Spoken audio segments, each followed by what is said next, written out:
You have prayed this word your entire life. You have whispered it in the dark, spoken it in churches, cried it out in moments of desperation, reaching upward, reaching outward, reaching toward something distant and immense. And no one ever told you that you were reaching in the wrong direction. When Jesus taught his disciples to pray, he began with two words that the entire world has since repeated billions of times in every language, in every century, in every kind of suffering and hope imaginable. Our Father, who art in heaven. And for 2,000 years, those words have painted the same picture in the human mind.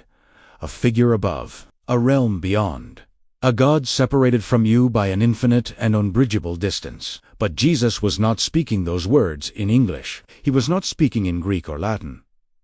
He was speaking in Aramaic, the living language of his people, a language in which words do not simply describe reality, they participate in it. And what he said in Aramaic carries a meaning so different, so much more intimate and shattering, that when you truly hear it, something inside you will shift forever. Because Jesus was not pointing upward when he spoke those words. He was not gesturing toward a distant sky. The Aramaic word he used for heaven does not describe a location somewhere above the clouds. It describes the invisible, luminous field that permeates all of creation.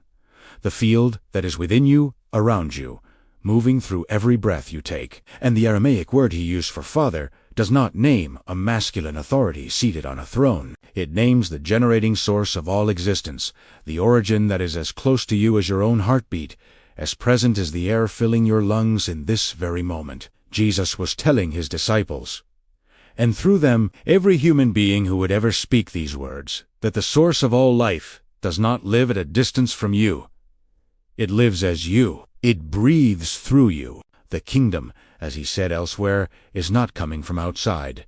It is already within you. And the prayer he gave was never meant to be a message sent outward into empty space. It was an act of recognition, a turning of awareness inward, toward the living presence that has never, not for a single moment, been absent from you. This is not a modern interpretation. This is not a reframing or a revision. This is what the Aramaic words actually say. Words that were buried under centuries of translation and theological distance, and today we are going to hear them again, in the language Jesus actually spoke, with the meaning he actually intended. Two Aramaic words are about to change the way you understand prayer, God, and yourself permanently. Abundantly. There is a moment in the life of every sincere seeker when a single word dismantles everything they thought they knew. Not violently, but gently. The way light enters a room that has been closed for a very long time. For the disciples of Jesus, that moment came, the instant he opened his lips and released the first word of what we now call the Lord's Prayer. That word was not a greeting. It was not a theological term. It was an invocation, a sound designed to awaken something sleeping at the very center of human consciousness. That word was abun. In almost every language into which this prayer has been carried, it has been translated simply as Father.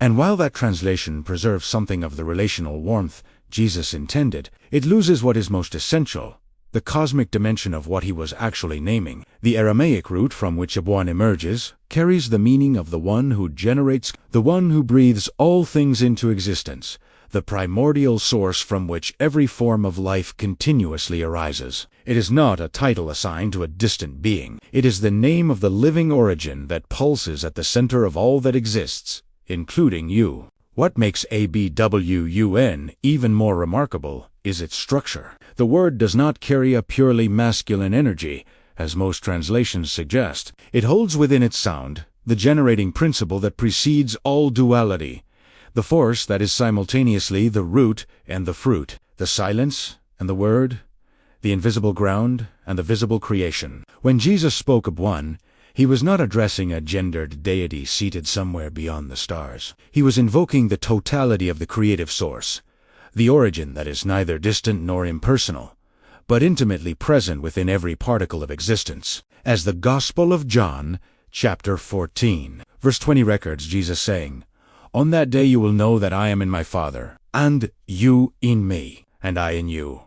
This was not metaphor.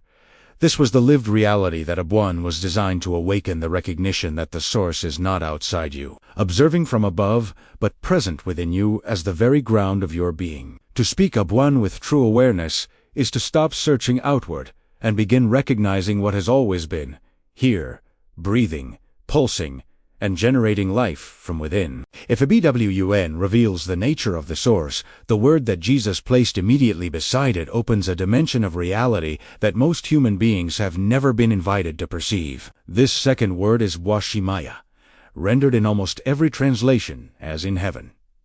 And once again, what has been handed down to us, while not entirely wrong, carries only a fragment of what the Aramaic was actually holding. The image that heaven produces in the mind is almost always the same, a place above, beyond, separate from the physical world you inhabit. Beautiful, perhaps, comforting in its way, but fundamentally distant. And that distance, absorbed across a lifetime of prayer, quietly installs a belief that is the opposite of what Jesus was teaching, the belief that the sacred is somewhere else, and you are here. And between the two lies an enormous and perhaps uncrossable space. Bushmaya comes from an Aramaic root that does not describe a location.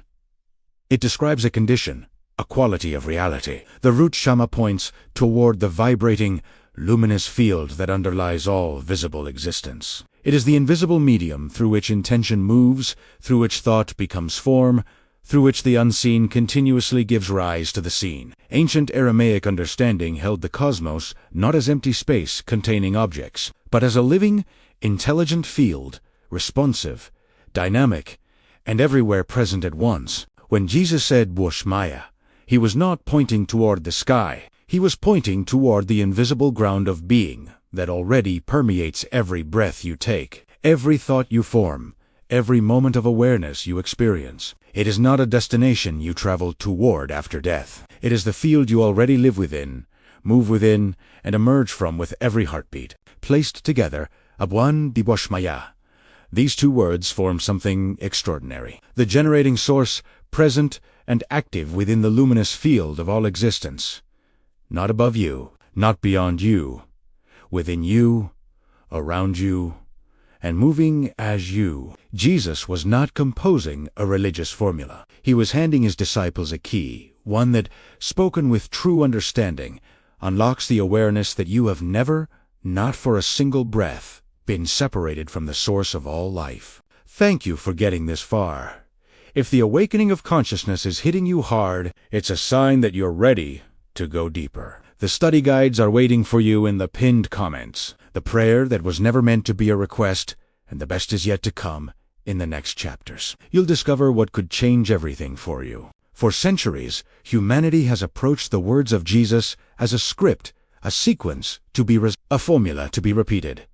A petition directed toward a sovereign who decides whether to grant or withhold. Churches have been built around this understanding. Entire liturgical traditions have been organized upon it. And for billions of sincere, devoted people, the prayer Jesus gave has been spoken millions of times as precisely that a request sent upward, toward a God who listens from a distance and responds according to his own purposes. But when you understand what Abuan di Bushmaya actually means in the language Jesus spoke, the entire architecture of that understanding collapses. Gently, completely, and irreversibly.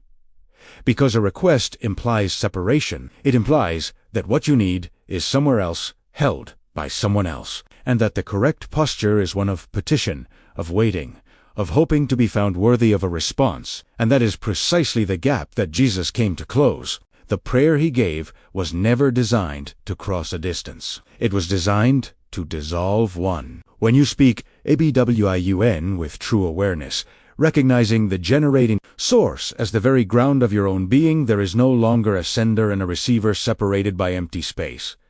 There is only recognition. There is only the field of life becoming conscious of itself through the instrument of your awareness. What most people have been taught to call prayer, Jesus was teaching as an act of remembrance, a return to the knowledge of what you already are and where you already exist. This has immediate consequences for how you carry your daily life. Anxiety, which is fundamentally the experience of feeling alone and unsupported in a hostile world, begins to lose its grip.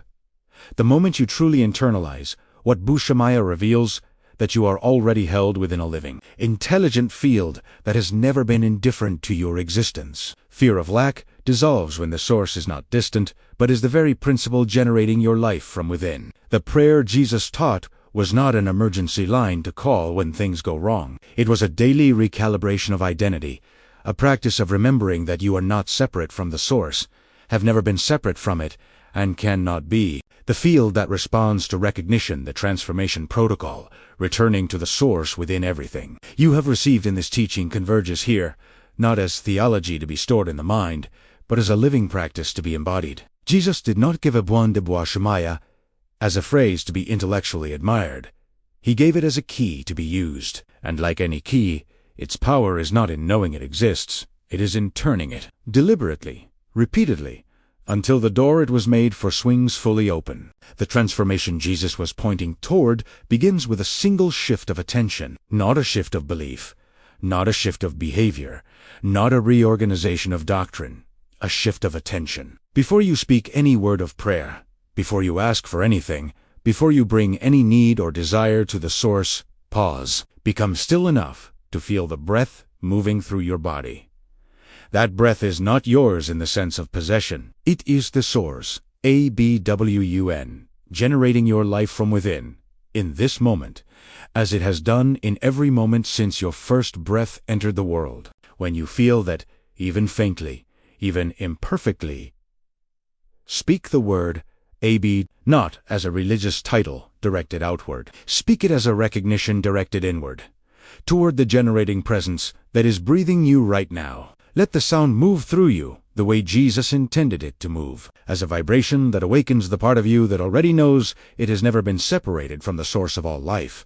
Then speak Boshmaya.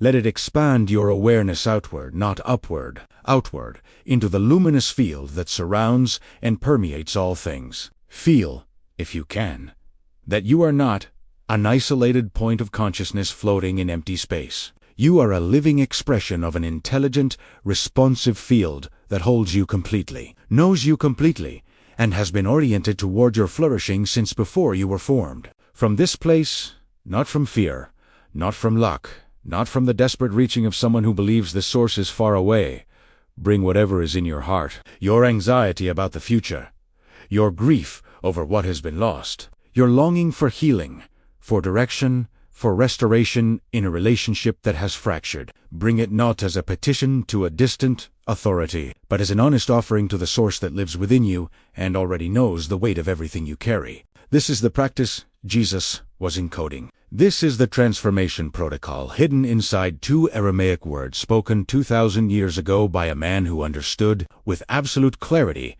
that the greatest revolution available to any human being is not external. It is the revolution of recognition. The moment you stop experiencing yourself as separate from the source is the moment everything begins to change. Not because circumstances instantly rearrange themselves, but because you are no longer operating from the consciousness of abandonment. You are operating from the consciousness of the one who knows they are held. And from that ground, a completely different life becomes possible. We are just scratching the surface of this ancient power. Get ready, because in our next video, I will reveal even deeper Aramaic codes that unlock spiritual authority you've never imagined. Make sure you are subscribed and have notifications turned on so you don't miss this unfolding revelation. The word that walks with you. There is a difference between a teaching that moves you and a teaching that moves with you. What Jesus encoded in Ebwan Dibwashmaya was never meant to live only in the moments set aside for formal prayer. It was meant to become a lens, a permanent reorientation of perception, through which every ordinary moment of your life is seen in its true dimension. Consider what changes when you carry this understanding into a day that is difficult. You wake, and the weight of a problem that has no visible solution is already present before you have spoken a single word. Teold reflex, the one shaped by years of unconscious spiritual distance, reaches outward, upward toward a God who may or may not respond in time. But the Aramaic awareness that Jesus was cultivating does something different. It pauses.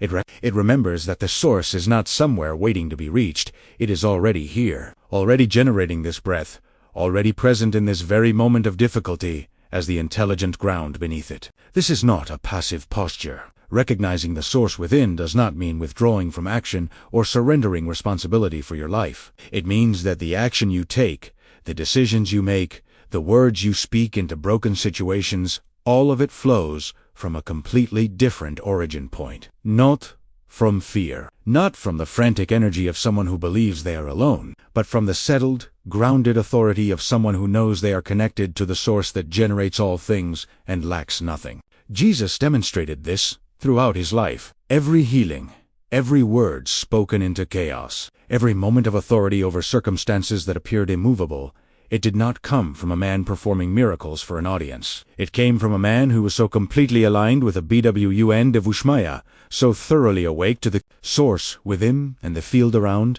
that the distance between intention and manifestation collapsed. He was not an exception to what is available to human consciousness, as the Gospel of John, Chapter 14, verse 12 records him, saying, "Whoever believes in me will do the works I have been doing, and they will do even greater things than these." That promise was not made to a select few. It was made to every human being willing to undergo the same revolution of recognition that Jesus himself embodied, the shift from experiencing the source as distant to knowing it as the living ground of your own existence. Abwan Divwashmaya is where that revolution begins. 2 words. 1 prayer, 1 life, permanently reoriented toward the source that never left. I am glad you are here, and I mean that deeply. The fact that you are seeking this knowledge tells me everything about where you are in your journey. Study guides with deeper teachings are waiting for you in the pinned comment below. With gratitude for walking this path together. Before you leave, if this message touched your heart or brought new understanding into your life, WRITE. The word restoration in the comments below. Your testimony may encourage someone else who is seeking healing and renewal. Thank you for sharing this moment of ancient wisdom with us. Until the next revelation, walk in peace, walk in freedom, and walk in the power of Ifatha. Be open.